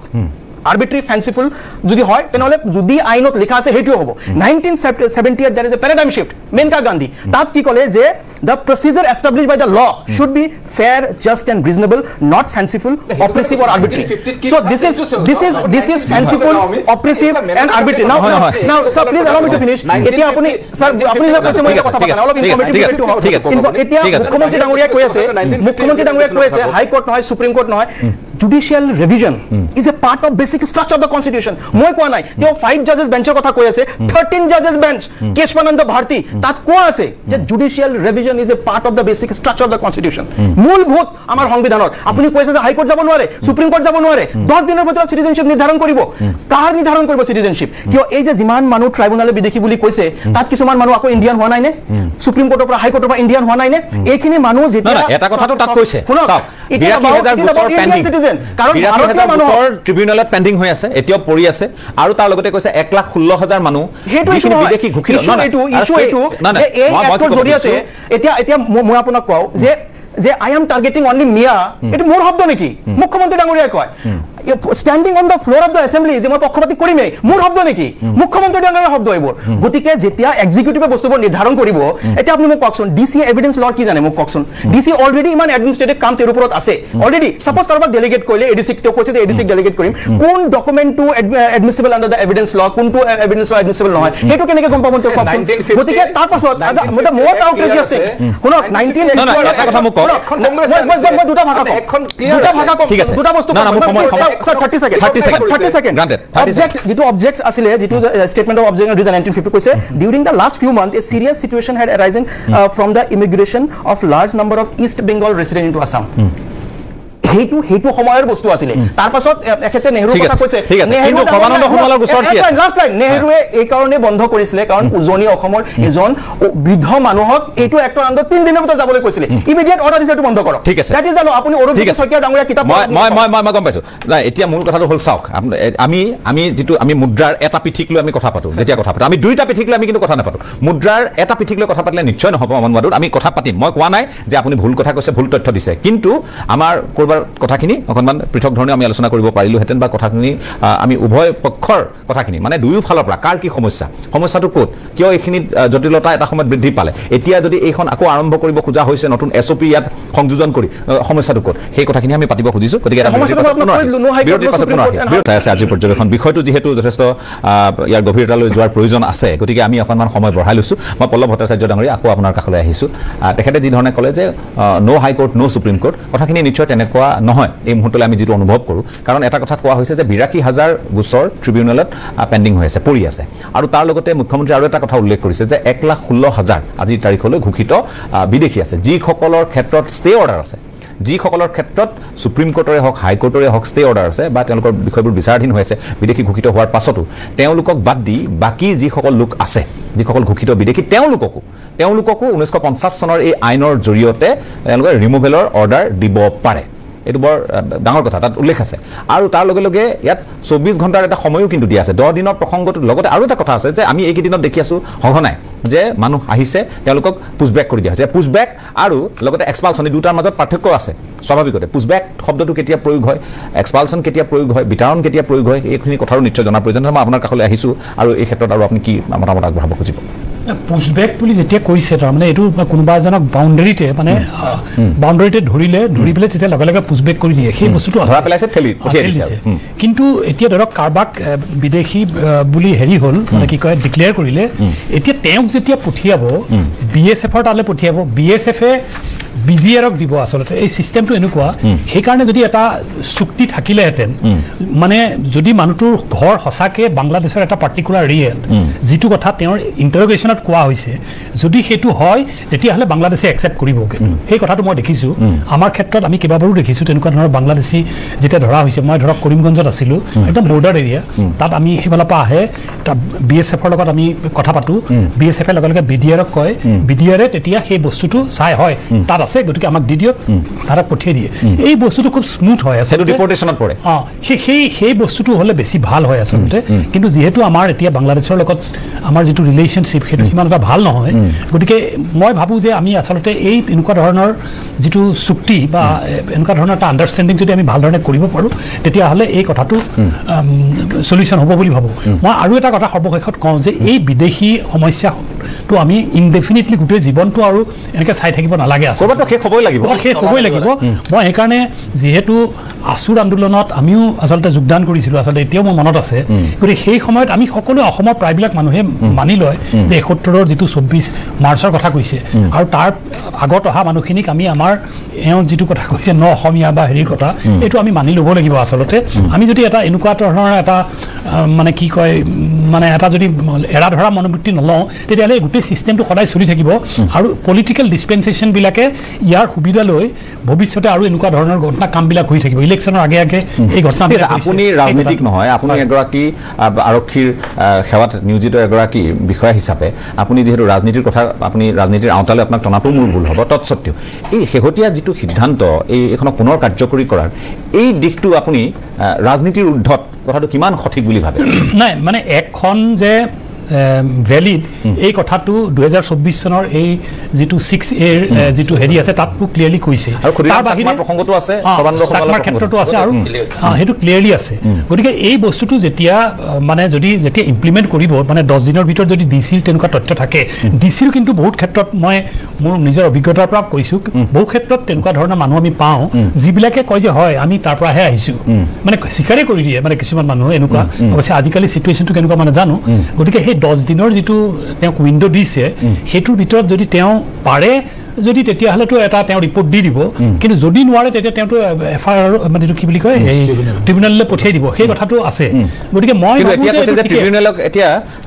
বাইপাছ কৰিয়ে কাম কৰিব নহয় মানে কিন্তু এটা কথা যদিহে কনফিউজ হয় যদিহে তেওঁ দ্বিধাগ্ৰস্ত তাত থাকে তেতিয়াহে পঠিয়াব ট্ৰিবিউনেল তেতিয়া ট্ৰিবিউনেললৈ পঠিয়াব মই সেই কথাটোৱে কৈছোঁ গতিকে এই বস্তুটো মোৰ মতে ঠিকেই আছে প্ৰচেছটো ঠিকেই আছে কিন্তু আমি প্ৰত্যেকটো ক্ষেত্ৰতে এইটো অলপ মনিটৰিংটো খুব ভালকৈ হ'ব লাগে যাতে আৰু যাৰ কাৰণে এতিয়া কৈছে যে বায়োমেট্ৰিক আপুনি কৈছে যে এইবাৰ বায়োমেট্ৰিক তেওঁলোকৰ ৰেকৰ্ড কৰিবৰ কাৰণে SP সকলক এটা দায়িত্ব দিয়া হ'ব এই মই যিটো প্ৰাৰম্ভিক মই যিটো আভাস পাইছোঁ SOP-খনক লৈ যিটো আভাস পাইছোঁ মই তাৰ সেই সন্দৰ্ভতে কৈছোঁ এটা সম্পূৰ্ণ SOP-খনটো আমি পোৱা নাই হাতে কিন্তু যিটো আভাস পাইছোঁ যে বায়োমেট্ৰিক আৰু আদাৰ ডকুমেণ্টছ যিখিনি তেওঁলোকৰ ৰেলেভেণ্ট ডকুমেণ্ট আছে সেইখিনি এটা ডিজিটেল এটা আৰ্কাইভ ষ্ট'ৰেজৰ কাৰণে কিছুমান কথা চলি আছে বুলি আমি অৱগত হৈছোঁ যে কি নহওক এই বিষয়ত আৰু কথা পাতিবলগীয়া আছে মই আহিব খুজিছোঁ পলাশৰঞ্জন বৰুৱা আপোনাৰ কাষলৈ আপুনি অতীতটো ক'লে আৰু এই অতীতটো বৰ তিক্ত এই কথাখিনি সঁচা এইবোৰ সমস্যা কেতিয়াবাই সমাধান কৰি দি এণ্ড কৰি দিব পৰা গ'লহেঁতেন ইয়াত সদিচ্ছা নাই আটাইতকৈ ডাঙৰ কথা আৰু ট্ৰেক ৰেকৰ্ডে কয় সদিচ্ছা নাই সদিচ্ছাৰ অভাৱ ইমান বেছি ৰাজনীতি হ'ল আপুনি কৈছে যে যিসকল ৰাজনীতিকক প্ৰাতঃস্মৰণীয় বুলি বহু লোকে কয় বা মানে তেনে ৰাজনীতিকো কিন্তু বিতৰ্কৰ উৰ্ধত নহয় আপুনি যিটো ধৰণে কথাখিনি ক'লে মই যিটো অনুমান কৰিছোঁ আপোনাৰ কাষলৈ আহিছোঁ এতিয়া কথাটো হৈছে এইখনৰ আপুনি কোৱাৰ দৰে প্ৰাসংগিকতা আছে কিন্তু নীতিগতভাৱে কথাখিনি প্ৰয়োগৰ ক্ষেত্ৰত ক'ৰবাত আপুনিও খেলি মেলি দেখিছে নেকি হয় প্ৰথমতে মই ডক্টৰ ৰফিকুল ইছলামৰ এটা কথা কৈছে ইয়াত ৰুলছটো বনোৱা নাছিলে এইটো নহয় ৰুলছটো তাৰমানে এইখনটো কাৰ্যকৰী হৈছিল 64ৰ ট্ৰিবিউনেল অহাৰ পিছতহে ইয়াক ইনেক্টিভ কৰিলে সেইটো এইটোতো সাংঘাতিক পলিটিক্স কংগ্ৰেছৰ ইনাৰ পলিটিক্সত এইখন মানে ছাবটেজ কৰি পিনি ট্ৰিবিউনেল লৈ আহিলে এতিয়া সেইবোৰলৈ আমি বাৰু নাযাওঁ এইবিলাক খুচৰি থাকিবলৈ এতিয়া আৰু মৰা মানুহক ইমানবোৰ ভাল নালাগে গতিকে সেইটো এটা বৰ মানে এটা কুলাংগাৰ পিৰিয়ড ক'বলৈ গ'লে গতিকে এতিয়া কথা কলংকিত অধ্যায় এতিয়া এই কথাটো হ'ল কি এখন ৰুলছটো আছিলে সেই 64 ট্ৰিবিউনেলৰ পিছৰ পৰা ইনেক্টিভ হৈ গৈছিলে কিন্তু এতিয়া যিহেতু সুপ্ৰিম কোৰ্টে বাৰ বাৰ কৈছে কেইবাটাও কথাটো এইটো টানিছে এইটো সক্ৰিয় কথাটো আৰু এইটো একেবাৰে সত্য 50 চনত যিটো আছিলে যিধৰণে ইয়ালৈ প্ৰব্ৰজনকাৰী আহিছিলে আজিও যে আহি আছে এইটো খাটাং গতিকে ইয়াত কিন্তু এটা কথা ডিফাৰেঞ্চ আছে এই আইনৰ ৰিমুভেল শব্দটো আছে পুছবেকটো নাই কিন্তু পুছবেকটোতকৈ ৰিমুভেলটোতো গভীৰতাটো কিন্তু বেছি মই অভিধানিকগতভাৱে কি লিখা আছে এইটো কথা এতিয়া মই ক'ব নোৱাৰিম ইয়াত বহি কিন্তু আপুনি পুছবেকটো চাৰে যিটো ক'লে এইটো আহিলেও গতাবাই দিলে এইটোতো বিশেষ কিন্তু কথা নাই ৰিমুভেলটো হ'লে এটা হেৰি আছে কিন্তু গতিকে এই আইনে কিন্তু ৰিমুভেলৰ কথা কৈছে কিন্তু 10 দিন সময়টো লৈ মানে এটা কথা কুৱেশ্যন আহিব পাৰে কাৰণ আজিকালি সেই সময়ত ধৰি লওক জনসংখ্যা যিটো আছিল আজি জনসংখ্যা বেছি এজন DC বিভিন্ন কামত ব্যস্ত থাকিব লাগে গতিকে এইটো 10 দিনটো মই ভাবোঁ সেইটো মানে অন্তত অলপ এটা শ্বৰ্ট পিৰিয়ড হয় গতিকে সেইবিলাক কথা আলাপ আলোচনা হ'ব আৰু যিহেতু আমি এতিয়া অনুমানহে কৰিছোঁ 10 দিন যদি এমাহো আছে বা অন্য কিবা ৰিমেডি যদি আছে কাৰণ যিহেতু এইটো এতিয়ালৈকে গেজেট নটিফিকেশ্যন হোৱা নাই গেজেট নটিফিকেশ্যন হোৱাৰ পিছত বা গেজেট নটিফিকেশ্যন কৰাৰ আগত হয়তো চিভিল ছ'চাইটি বা বিভিন্ন এংগুলত বা বিভিন্ন এক্সপাৰ্টৰ হেৰি অপিনিয়ন ল'বও পাৰে গভৰ্ণমেণ্ট বা গতিকে তেতিয়া হয়তো হেৰি চাওক মই এটা কথা উল্লেখ কৰিব খোজোঁ যে এই গোটেই বিষয়টোত আমি কিছুমান তথ্য আমি নিশ্চয় মনত পেলোৱাটো ভাল যে সেই সময়ত আমি সকলোৱে জানো যে যি সময়ত ইন্দ্ৰজিৎ গুপ্তা সেই সময়ত যেতিয়া তেওঁ গৃহমন্ত্ৰী আছিল তেওঁ কৈছিল 1997 চনৰ 6 মেত তেতিয়া কৈছিল যে 10 মিলিয়ন 1 কোটি ইলিগেল মাইগ্ৰেণ্ট ভাৰতবৰ্ষত আছে আৰু তেওঁ যেতিয়া এইখিনিক ভাগ কৰি দিছিল ভাগ কৰি কৈছিল যে পশ্চিমবংগত 54 লাখ অসমত 40 লাখ ত্ৰিপুৰাত 80 লাখ বিহাৰত আপোনাৰ 5 লাখ মহাৰাষ্ট্ৰত 5 লাখ এনেধৰণে ৰাজস্থানত 5 লাখ আৰু দিল্লীত 3 লাখ আৰু যিটোৱে এই সংখ্যাটোক 10.83 অৰ্থাৎ 10.83 মিলিয়ন অৰ্থাৎ আপোনাৰ 1 কোটিৰ ওপৰৰ মানে সেই সময়ত নহয় এইটো মই কৈ আছোঁ মই তেখেতৰ ৰিপৰ্টৰ ওপৰত কৈ আছোঁ আপুনি এতিয়া মোক সুধিলেতো মই কাউণ্টিং ক'ব নোৱাৰোঁ নাই তেখেতে এইটো সদনৰ মজিয়াত দিয়া কথা হিতেশ্বৰ শইকীয়াও ক'লে সেই সময়ত হিতেশ্বৰ শইকীয়াওতো 92 মই পাৰ্লিয়ামেণ্টত আপোনালোকৰ পাৰ্টি কিন্তু ৰ'ব এক ছেকেণ্ড অমন ৱাদুত মইতো হিচাপ কৰা নাই 97-98 গৈ পাৰ্লিয়ামেণ্টত দিয়া তথ্য নাই পাৰ্লিয়ামেণ্টত দিয়া তথ্য এতিয়া তেওঁ এতিয়া সেই সময়ত হোম মিনিষ্টাৰ গৃহমন্ত্ৰীয়ে কৈছে নহয় গৃহমন্ত্ৰীয়ে কৈছে তেওঁ বা কি হিচাপত তথ্য পালে বা ভুৱাও হ'ব পাৰে নহ'ব পাৰে এক মিনিট হিতেশ্বৰ শইকীয়া 92 চনত আপুনি আপোনাৰ পাৰ্টিটো তেতিয়া 30 লাখ হিতেশ্বৰ শইকীয়া ক'লে যে 30 লাখ 92 চনত ক'লে হিতেশ্বৰ শইকীয়া 30 লাখ 2004 চনত এতিয়া বাকী সব কথা বাদ দিয়ক নাই বাকী সকলো কথা বাদ দিয়ক মই এটা মই ৰিপৰ্ট পঢ়ি আছোঁ এইকেইদিন আৰু এই ৰিপৰ্টটোত এটা কথা এতিয়াই নহয় আগতেও পঢ়িছোঁ তথাপিতো উল্লেখ কৰোঁ যে সেই সময়ত যিগৰাকী EN ৰামমোহন DG BSF আছিল যিগৰাকী DG BSF যিগৰাকীয়ে এগৰাকী IPS অফিচাৰ তেখেত অসম কেডাৰৰ আছিল 10 ফেব্ৰুৱাৰী 1997 চনত তেওঁ উল্লেখ কৰিছিল যে 1968 চনত I did not see a single Bangladeshi village in Jagir Road and Kaziranga তেওঁ লিখিছে 1992 চনত when I was posted as DIGP Northern Range Tezpur 5 new Bangladeshi Muslim villages had come up near Jagirod and hundreds of families had built up their hubs encroaching into the land of Kaziranga game sanctuary তেখেতে সেই সময়ত এইখিনি কথা উল্লেখ মই এক মিনিটৰ কথা কম যেটো উচ্ছেদ হৈছিল কাজিৰঙাত গম পাইছো ৰব 11 কোটি টকা নহয় নহয় নহয় মই তথ্য কৈ আছো মই বেলেগ কথা কৈ নাই 1926 ৰাজেন্দ্ৰ প্ৰসাদ ভাৰতৰ প্ৰথম নহয় নহয় নহয় মই যোৱাই না মই 97 98 আগলৈ যাবই না 1926 তো কি কৈছে এক মিনিট এতিয়া নহয় নহয় তেওঁলোকে আৰে এইখিনি কথা আপুনি ইগনোৰ কেনেকৈ কৰিব ওকে আপুনি এনআৰসি কেনেকৈ ইগনোৰ কৰিব পাৰে ঘৰে ঘৰে ডকুমেন্ট বিচাৰিছিল ইগনোৰ কৰিছে ৰাউন্ড অফ কৰা নাই অফিচিয়েল স্টেটমেন্ট ৰাখিছো নেকি যে এনআৰসি ইগনোৰ কৰা হৈছে গোটেই স্টেটমেন্ট মই তথ্য দি আছো মন ওয়াদুদ ডাঙৰীয়া মই তথ্য দি আছো মোৰ ভাৰ্চন নহয় নহয় মই তথ্য দি আছো গতিকে মই আহিব কৈছো ৰফিকুল ইছলাম ডাঙৰীয়া আপোনাৰ কাষ লৈছে এবাৰ মোৰ শেষ নহয় হয় আপোনাৰ ঠিক আছে মই কৈ আছো চমু কৰিব খালি প্ৰথম কথা হ'ল এতিয়া এইখন যেতিয়া আপোনাৰ গেজেট নটিফিকেশ্যন হ'ব তাৰপিছত নিশ্চয় এটা বিতৰ্ক বা অপজিশ্যনো কিছু হেৰি কৰাৰ এটা স্কোপ পাব কি হয় নহয় আৰু যদি মনপুত নহয় কাৰোবাৰ এইটো গেজেট নটিফিকেশ্যন ডেফিনেটলি কোৰ্টত চেলেঞ্জ কৰিব পাৰিব সেইটো গভৰ্ণমেণ্টক কিন্তু কথা হ'ল আইনখন ইয়াৰ কাৰ্যকৰিতাটো কোনো কাৰণতে ইয়াৰ গুৰুত্বটো কমি নাযায় আৰু এখন অসমৰ কাৰণে স্পেচিয়েলি হেৰি কৰা হৈছে কিন্তু কথা হ'ল এতিয়া অমন ওৱাদুদে যিটো কথা কৈছে সেইটো এটা পাৰ্লিয়ামেণ্টৰ ৰেকৰ্ড পাৰ্লিয়ামেণ্টৰ আৰু ঠিক আছে আৰু এটা এড কৰি দিওঁ 1970 চনত বাংলা ইষ্ট পাকিস্তানৰ টোটেল পপুলেশ্যন সেই সময়ত তেওঁলোকৰ জনসংখ্যা আছিল আপোনাৰ 7.5 কোটি কিন্তু 1974 চনত এইটো 7.14 কোটি লৈ আহিল চাব কথাটো আৰু তেওঁলোকৰ যিটো পপুলেশ্যন গ্ৰোথ সেইটো যিটো 3.1% পপুলেশ্যন গ্ৰোথ যিটো আছিল সেই হিচাপত সেই সময়ত 1974 চনত বাংলাদেশৰ পপুলেশ্যন হ'ব লাগিছিল 7.7 কোটি 7 কোটি 70 লাখ হ'ব লাগিছিল গতিকে সেই ফালৰ পৰা যদি আমি চাওঁ the shortfall of 6 million people can be explained only by large scale migration তাৰমানে 60 লাখ মানুহ কৰবালৈ গ'ল তাত হিন্দু আছে দেই মই কোৱা নাই তাত হিন্দু আছে 60 লাখ মানুহ কলৈ এই ৰেকৰ্ডবোৰ এইবোৰ ৰেকৰ্ড মই ৰেকৰ্ডৰ কথা কৈছো মোৰ আকৌ কৈছো this is not my official version এইটো হৈ গ'ল সম্পূৰ্ণৰূপে মই তথ্যগত কথা কিছুমান ইন্দ্ৰজিৎ গুপ্তাই যেতিয়া পাৰ্লিয়ামেণ্টত এই তথ্যখিনি দি আছিল তেতিয়া কংগ্ৰেছৰ ছাপৰ্টেড গভৰ্ণমেণ্ট তেওঁলোকে কিন্তু ৰুলিং টেজাৰী বেঞ্চত আছিল কিন্তু এই ৰেকৰ্ডখিনি কিন্তু কংগ্ৰেছৰ তৰফৰ পৰা ডিনাই কৰা নাই সেই মুহূৰ্তত পাৰ্লিয়ামেণ্টত অন ৰেকৰ্ড হৈ আছে আজি আৰু তাতকৈ পিছত 2004 চনত যেতিয়া মনমোহন সিং গভৰ্ণমেণ্ট আহিলে তেতিয়া প্ৰকাশ জয়ছোৱাল কেন্দ্ৰীয় গৃহ ৰাজ্যমন্ত্ৰী তেওঁ ক'লে যে অসমত পাৰ্টিকুলাৰ ইন্দ্ৰজিৎ গুপ্তাই সামগ্ৰিকভাৱে কয় অসমত 50 লাখ আছে ৰেকৰ্ড নেক্সট না উইথড্ৰ কৰিছে ষ্টেটমেণ্টটো এতিয়া ষ্টাৰ্ট কোৱেশ্চনত আপুনি ৱেবছাইটত চাওক it was withdrawn that statement was দেশৰ কিয় উইথড্ৰ কৰিছে উইথড্ৰটো হিতেশৰে কৈছে কিন্তু ক'লেতো that's what he withdraw the statement আৰু ইন্দ্ৰজিৎ গুপ্তাৰ আপোনালোকে ৰেকৰ্ডটো অপোজ কৰিলে নেকি এতিয়া কৰি আছো কৈ আছো মই আই এম পুটিং ঠিক আছে ইয়াত কৈ থাকিলে নহ'ব এইটো পাৰ্লিয়ামেণ্ট ৰেকৰ্ড হৈ গ'ল ঠিক আছে নহয় কথাটো হ'ল আমি না ঠিক আছে অন আহি আছে অন এক মিনিট না প্লিজ অমন তেখেত কথাখিনি মাজে ময়ো বাধা দি আছো মাজে মাজে তেখেত কথাখিনি শেষক মই বাকি দুজন এক মিনিট না মই দি আছো এক মিনিট মন ওৱাদুদে মই এটা বিতৰ্কলৈ নাযাওঁ এটা পজিটিভ কথা ক'লে কওঁ গোটেই কথাটো বেমাৰটো ক'ৰ পৰা লাগিছে এতিয়া কথা হ'ল কি আমাৰ মানুহৰ মনত এটা ধাৰণা হৈ যায় যে মিয়া দাড়ি লুঙি দেখিলেই মানে বিদেশী এই কথাটো এটা ভুল মই বহুবাৰ আগৰ পৰা কৈছোঁ যে জাতি গঠন প্ৰক্ৰিয়াত মিয়াৰ অৱদান আছে আজি হয়তো এইটো কথা ইয়াত কোৱাৰ কাৰণে মই অলপ পিছত হয়তো কোনোবা পাৰ্টিকুলাৰি হেৰিয়ৰ পৰা মই হেৰিও তুল খাব পাৰোঁ সেইটো এটা বেলেগ কথা কিন্তু কথা হ'ল যে 75 বছৰ দিন ধৰি যোৱা 75 বছৰ 1874 চনৰ পৰা চিলেট ডিষ্ট্ৰিক্টখন যিহেতু আমাৰ লগত আছে গোৱালপাৰা যিহেতু আমাৰ অৰিজিন ডিষ্ট্ৰিক্ট নহয় আমাৰ লগত আছে স্বাভাৱিকতে এই ডিষ্ট্ৰিক্টকেইখন যেতিয়া আহিছে ইয়াত মিয়া মানুহ বা মুছলমান মানুহ থকাটো একো অস্বাভাৱিক কথা নহয় কাৰণ চিলেটত আমাৰ বেপাৰ বাণিজ্য আছিল আমাৰ মানুহ আহিছিল গৈছিল এই কথাটো হেৰি হ'ব লাগিব কিন্তু এই কথাটো সুবিধা লৈ এটা বিশেষ জাতিৰ জনগোষ্ঠীক মানে অকল বিদেশী কৈ থকাটো আমিও বিৰোধিতা কৰোঁ আমি চিভিল ছ'চাইটি হিচাপে কালিলৈ যদি হিমন্ত বিশ্ব শৰ্মাই যদি কালিলৈ এই আইনৰ সুবিধা লৈ অকল দাড়ি লুঙি দেখিলে যদি তেওঁ বৰ্ডাৰ পুছবেক কৰি ডিচি লগাই পিনি দলিয়াই দিম বুলি যদি ভাবিছে আপোনালোকে এই কথাটো নেভাবিব যে অসমৰ চিভিল ছ'চাইটিয়ে কিন্তু মাত মাতিব অসমৰ চিভিল ছ'চাইটিয়ে মাত মাতিব আগতে মাতি আহিছে এতিয়া মাতিব চিফ মিনিষ্টাৰ ইচ্ছা কৰিলে কিন্তু সেইটো কৰিব নোৱাৰে ঠিক আছে ৰফিকুল ইছলাম ৰফিকুল ইছলাম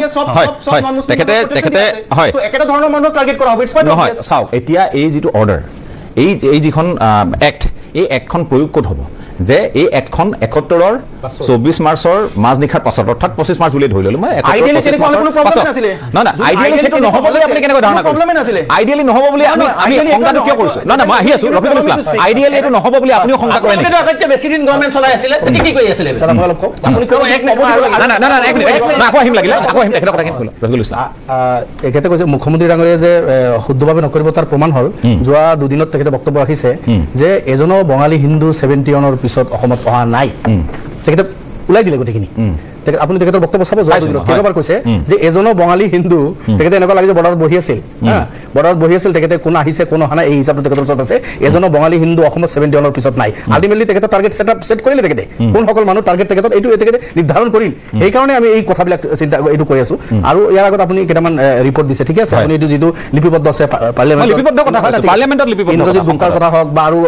অসমৰ গভৰ্ণৰ আছিল শইকীয়া ডাঙৰীয়া দি আকৌ উদ্ৰ কৰিলেও এই কথা বাৰ্তাবিলাক যে হৈছে বা আৰু সমজুল ভট্টাচাৰ্য ডাঙৰীয়া এটা সংখ্যা কয় অভিজিৎ শৰ্মা ডাঙৰীয়া এটা সংখ্যা কয় এনেকুৱা এটা সংখ্যা 50 লাখ কোনোবা 60 লাখ 70 লাখ 90 লাখ 1 কোটিলৈকে গৈ থাকে অসমত কিন্তু এই কথাটো ঠিক আছে তেখেতসকলে কৈছে কোনোবা লিপিবদ্ধ কৰিছে কিছুমানে পাৰ্লিয়ামেণ্টত কৈছে কিছুমানে বাহিৰত কৈছে কিন্তু কথাখিনি ধাৰণাৰ ওপৰত তেখেতসকলে কৈছে তেখেতসকলে কিন্তু অসমত গাঁৱে গাঁৱে প্ৰত্যেক ঘৰৰ সেন্সাস কৰি হিচাপ কৰি কিন্তু এই ডাটাটো না পাৰ্লিয়ামেণ্টত দিয়াজনে দিছে না শইকীয়া ডাঙৰীয়া তেনেকুৱা কাম কৰিছিল না সমজুল ভট্টাচাৰ্য কৰিছে কিন্তু এইবাৰ যদি এনআৰচিৰ কাম হ'ল 5 ইয়াৰ্ছ সুপ্ৰিম কোৰ্টৰ তত্ত্বাৱধানত হৈছে চৰকাৰী মেচিনাৰিজ তাতে লগাইছে 34 ডিষ্ট্ৰিক্টৰ অল ডিচিজ নন মুছলিম তেখেতসকলৰ তত্ত্বাৱধানত হৈছে হৈ গৈ লাষ্টত 19 লাখ তথাপি 19 লাখৰ ভিতৰত বহু ভাৰতীয় নাগৰিক আছে যিসকলে ক্লেম কৰি আছে যে আমাক সুযোগ দিব লাগে আমি ভাৰতীয় আমাৰ হাতত কাগজ আছে তো এইবাৰ যিটো 5 ইয়াৰ্ছৰ যিটো এক্সাৰচাইজ হৈছে যিখিনি ডাটা গভৰ্ণমেণ্টে যেনেকৈ লৈছে বাৰ্থ চাৰ্টিফিকেটৰ পৰা আৰম্ভ কৰি ভোটাৰ লিষ্টৰ পৰা আৰম্ভ কৰি লেণ্ড ৰেকৰ্ডৰ পৰা আৰম্ভ কৰি বিভিন্ন ৰেকৰ্ড এইখিনি পুংখানুপুংখভাৱে চাই এটা তেখেতসকলে এনআৰচি লিষ্ট ওলালে মানিলো কিছুমান ভুল মানুহৰ নাম তাত থাকিব পাৰে 2-4 জনৰ সেইটো আমি অস্বীকাৰ কৰা নাই ইমান ডাঙৰ এক্সাৰচাইজ থাকিলে হয়তো ওলাবলগীয়া সিস্টেমও আছে কিন্তু এই এক্সাৰচাইজত কৈ ভাল এক্সাৰচাইজ তো পাৰ্লিয়ামেণ্টত যিজনে ৰিপৰ্ট দিছে তেখেতে কৰি এই ৰিপৰ্টটো কোৱা নাই গতিকে এইবাৰৰ এই এক্সাৰচাইজটো অহাৰ পিছত আগত যিমান যি ধাৰণা কৰিছিল মই ভাবো এই গোটেইখিনি নালান ৰাইট হৈ যাব লাগে হ'ব এইটো নিয়মৰ কথা কাৰণ এই এক্সাৰচাইজৰ আগত যিসকলে এখন মোহৰ লাগিব এখন চূড়ান্ত হ'ব লাগিব না তাকে কৈছো চূড়ান্ত ঠিক আছে চূড়ান্ত হ'ব লাগিব এটা চূড়ান্ত কৰাৰ সময় আছিল যে যিখিনি 19 লাখ বাহিৰত আছে তেখেতক সুযোগ দিব লাগিছিল তেখেতক সুযোগ দিলে তেখেতক ক্লেম কৰিব ইয়াৰ ভিতৰত যিখিনি 3 কোটি 19 লাখৰ নাম আহিল ইয়াত যদি ভুল মানুহ আছে ওলাব পৰা সিস্টেম আছে আৰু বাহিৰত থকা মানুহখিনি যদি ভাৰতে এইখিনি ইনক্লুড কৰি একেবাৰে এইটো হেক কৰি দিব লাগিছিল হেক কৰি তাৰ পিছত যিখিনি মানুহ থাকিব সেইখিনি ডিসিএম আছে ফৰেনাৰ্ছ আৰু দুটা কথা কম মই আপুনি যেটো কৈছে এই যে যেটো 50 এক্ট কোনোবা বাংলাদেশী আহিছে গেটৰ পৰা ওলাই দিছে কোনো হাল্লা কৰা নাই কিন্তু বাংলাদেশী বা পাকিস্তানী ত্ৰিপুৰা দি আহিছে বেংগল দি আহিছে অসম বৰ্ডাৰ দি আহিছে বা পাকিস্তান বৰ্ডাৰৰ পৰা ইণ্ডিয়াত সোমাব বিচাৰিছে লগে লগে খেদিছে মাৰিছে কাটিছে কোনো কিন্তু আপত্তি কৰা নাই কেইদিনমান আগত আহিল যে কাশ্মীৰৰ পৰা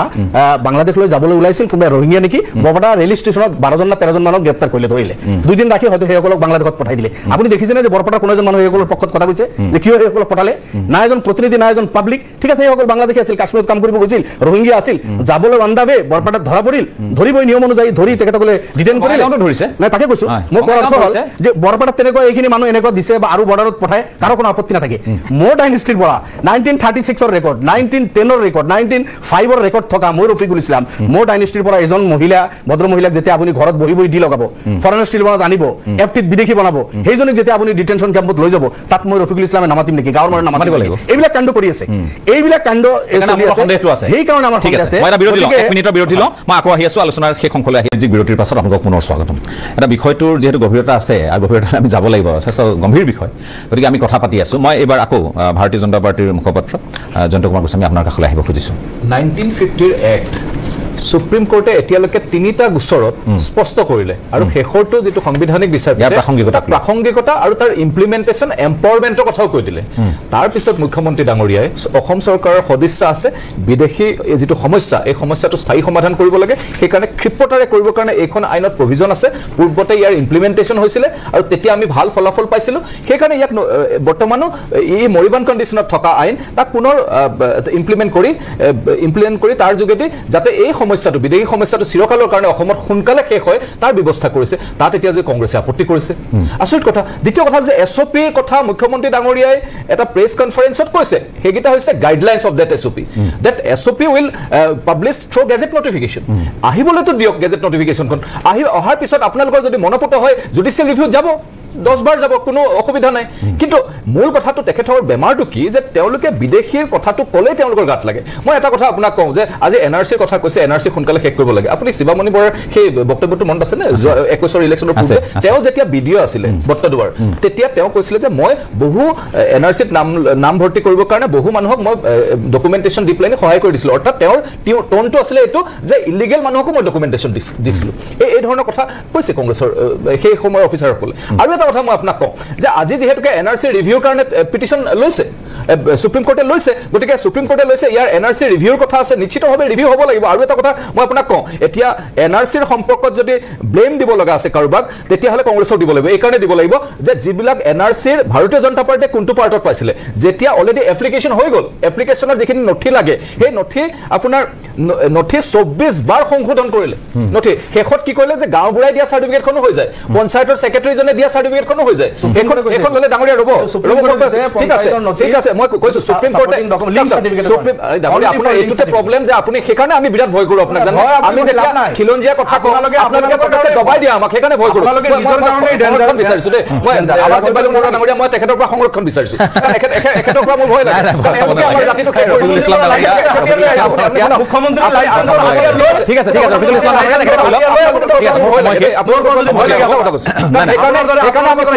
খুৱাব নালাগে ভয় খাব নালাগে সেইটোৱে কৈছোঁ যে আপোনালোকৰ পৰা সেইকাৰণে আমি সুৰক্ষিত ভৱিষ্যত আপুনি আবুল তাবুল কথা নক'ব ৰ'ব মই শুনক আমাৰ জাতিটো নিষেধ কৰিবলৈ আগবাঢ়ি চাওক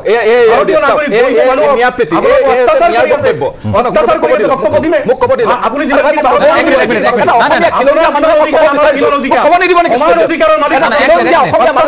ক'ব বিচাৰিছোঁ মোক ক'ব নিদিব নেকি আপুনি ইছলাম ডাঙৰীয়া ঠিক আছে এখেতে শেষ কৰক মই তেখেতে কৈ থাকোঁতে মই এক মিনিট আৰু নকয় বাৰু 1 মিনিটত শেষ কৰক এই কাৰণে আমাৰ অসুবিধা এখেতসকলে ক'লে মই 1 মিনিট দিলোঁ না আপুনি 1 মিনিট আৰু বেলেগ এইটোৱে কৈছোঁ যে এটা ন অসমীয়াৰ কথা ক'লে কিন্তু একে সময়তে মিয়াৰ কবিতা কোনে ৰচনা কৰিছিলে এইসকলে ৰচনা কৰিছিলে কোনে মিয়া মিউজিয়ামৰ কথা কৈছিলে লুঙি টুপি মিউজিয়াম লাগে বুলি কোনে কৈছিলে শংকৰদেৱ কলাক্ষেত্ৰ আমাৰ স্বাভিমান আপুনি মোক চক তেখেতে মাত দিলে সময় দিব লাগিব চক আপোনাৰ কৈছে মিয়াৰ লুঙি টুপি মিয়াৰ জালি তাৰ শংকৰদেৱ কলাক্ষেত্ৰত এই আমাৰ স্বাভিমানৰ ওপৰত আপোনালোকে আঘাত কৰিব আমি মনে মনে থাকিম নিশ্চিতভাৱে ডক্টৰ হিমন্ত বিশ্ব শৰ্মা ডাঙৰীয়াই 1951 লগাই আপোনালোকৰ ঠিক আছে মোৰ সময় শেষ ধন্যবাদ জনাইছোঁ মোৰ সময় শেষ চাওক মই বিষয়টো যথেষ্ট চিৰিয়াছ বিষয় আৰু এনে এটা বিষয় কংগ্ৰেছৰ ওপৰত এলিগেশ্যন আছে প্লিজ না মোৰ সময় শেষ হৈছে সময় শেষ এলিগেশ্যন লগাইছে আপুনি আকৌ আপুনি ক'ব তেখেতে এলিগেশ্যন দিব আপুনি বাট মোক কোৱা নাই কোৱা সময় ঠিক আছে আপুনি 30 সেকেন্ড অনলি 30 সেকেন্ড এনআৰসিৰ দুখাৰতে কংগ্ৰেছৰ ওপৰত এসপি হৈছে সুপ্ৰিম কোৰ্টৰ ওপৰত 14 ৰ পৰা মোদীৰ চৰকাৰ আছিলে সেন্ট্ৰেল গভৰ্ণমেণ্টে গৈ পেলাই এসপি দিছে ratified by the Supreme Court গাঁও সাৰ্টিফিকেট ওয়াজ নট একসেপ্টেবল গাঁও panchayat secretary ratified by the Supreme Court গতিকে এইবোৰ কথা কৈ লাভ নাই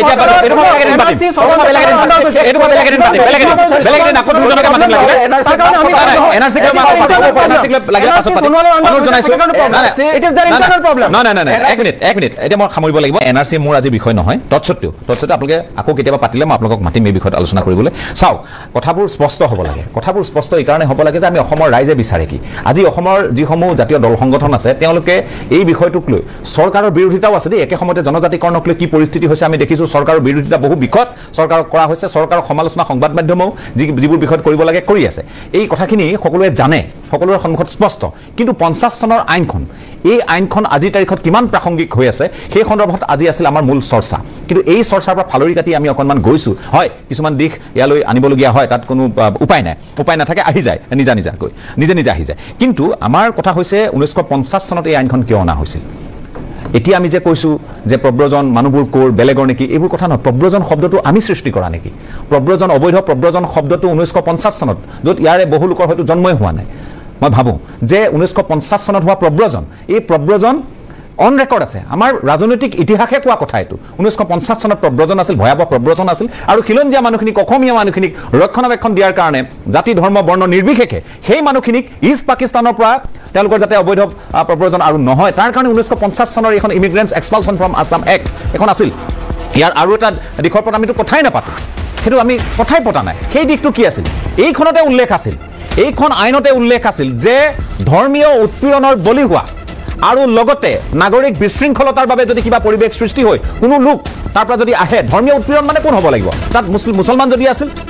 অমুছলমান সকল হ'ব লাগিব অৰ্থাৎ এতিয়া যিটো কায়ে কৈছে আৰু তাৰ লগে লগে